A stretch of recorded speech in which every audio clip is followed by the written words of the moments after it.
ए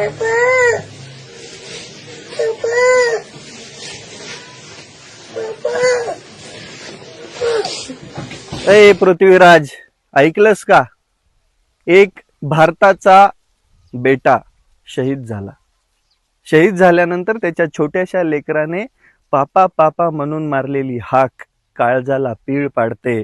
आणि जेव्हा तुझ्यासारखी भिकारचोट भांडगुळ म्हणतात की भारत युद्ध हरला, तेव्हा त्या सैनिकांना काय वाटत असन रे दलिंदरा?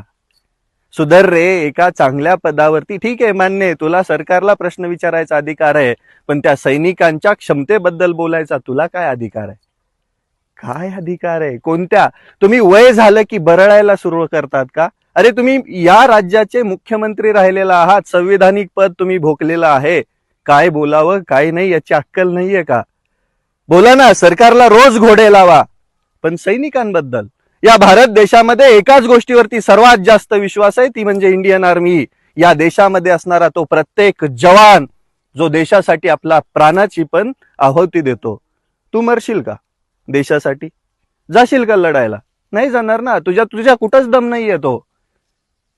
या लेकराला विचार, हे लेकरू मोठं झाल्यानंतर त्याला त्याचं दुःख विचार, जे देशाच्या रक्षणासाठी त्याने त्याचा बाप गमावला. आयुष्यभर बिन बापाच्या मायेचं ते जगणार आहे, पण त्याच्या मनामध्ये कायम राष्ट्रभक्ती असणार आहे. त्याच्या मनामध्ये एकच असणार आहे, माझा बाप या देशासाठी कसा लढला.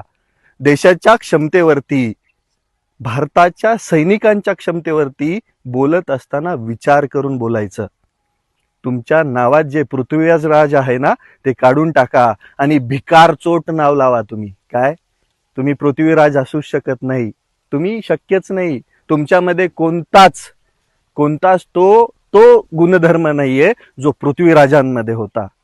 अरे सुधरा रे, सुधरा. ह्याच्यामुळे तर बुडली काँग्रेस. ह्याच्यामुळेच तुमच्या ह्या असल्या काय म्हणतात ना, नर्तकी वागण्यामुळेच काँग्रेस बुडली. आणि भिकारचोटांनो असंच करत राहिलात तर तुम्हाला अजून पण तिथंच ठेवायचं काम ही जनता करणार आहे. सुधरा जरा. सैनिकांबद्दल प्रश्नचिन्ह उपस्थित करताय भांडगुळ.